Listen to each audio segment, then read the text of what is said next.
Okay, here we are. Woo-ha!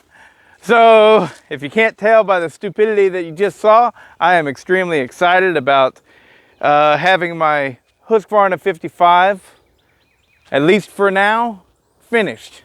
Maybe someday I'll go back on it and put a bigger carburetor or something like that. I think for now I'm just going to use it and enjoy it. But so what we've done to this saw, it has a highway, I believe it is a 46 millimeter, actually I'm certain of it, 46 millimeter cylinder, but it's the closed port cylinder, right? Now, if you want to know more about this, there's a saga across my channel of the Husqvarna 55. Just type in Novice Lumberjack Husqvarna 55 and you'll see all my videos with this in it. And I've went back and forth with all kinds of stuff. Finally, I got the right setup. Highway had sent me a open port piston, and I needed a windowed piston. And so anyways, back and forth, I finally got the right setup, milled the base. The squish is good. It's got like 22 thousandths squish, I believe. The exhaust is at 102, 103. The intake is at 78. And the blowdown, I think, is about 18 or 19 degrees of blowdown. And I advanced the timing 6 degrees. The advancing of the timing was absolutely crucial. It is definitely running much, much, much better than it ever has. And so much, as a matter of fact, that I said, you know what? I'm going to throw a 24-inch bar and a 3/8 chain on this. What we've got here, the chain is an out-of-the-box Oregon EXL skip tooth chain. All right, so it's not a full house. I had this bar and chain, I wanted to run it, so there you have it. Maybe someday I'll put a full house on it, but I don't care at this point. At least as of right now, I'm so happy that it's running good. So we're going to do a couple cuts in this big red oak. The bar barely goes across, and so all 24 inches are going to get used up, or you know what I'm saying, the whole bar pretty much. It's not like I've got a 24-inch bar and I'm cutting a 12-inch piece of wood. Who cares about that?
So it was pulling between 95 and 10.2.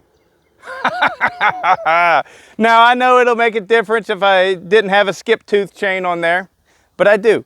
And what more can you expect? I mean, yes, finally, so happy about this.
It's been a long time coming for this one here. So, very nice. And that is a brand new ring on there.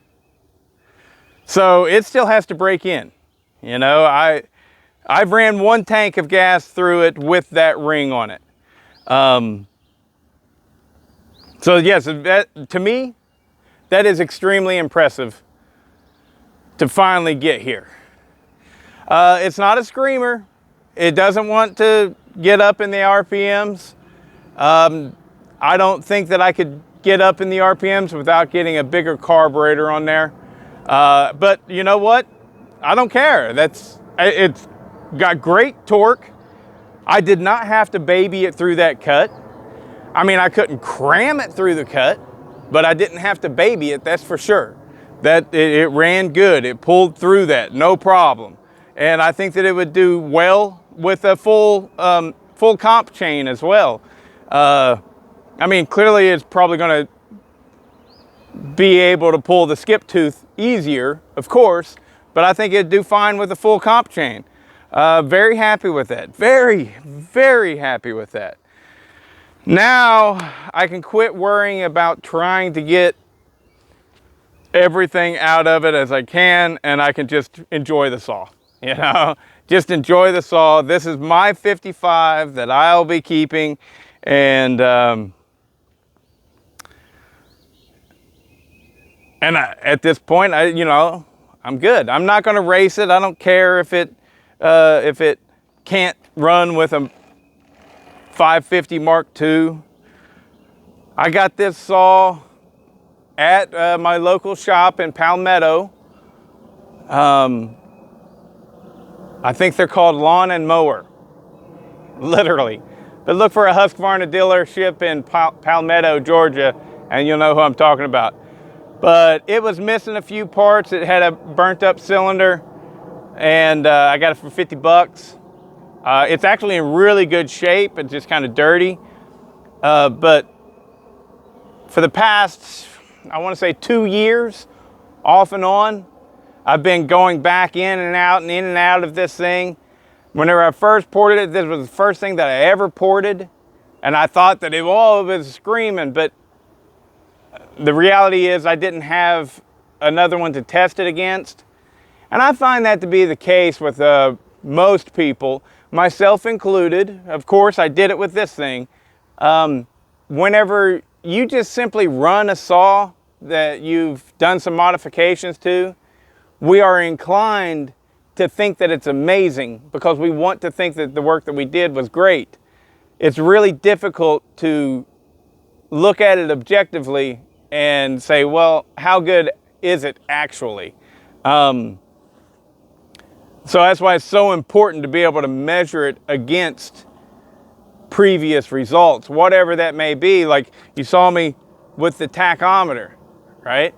It held 9.5 to 10.2 in the meat of this big wood.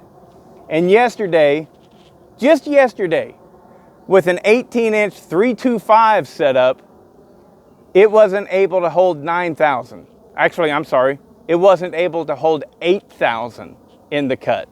Now, yesterday, the timing was retarded. I made a little mistake and everything. But my point is the measuring tool at that point was my tachometer. So you have to measure in some way.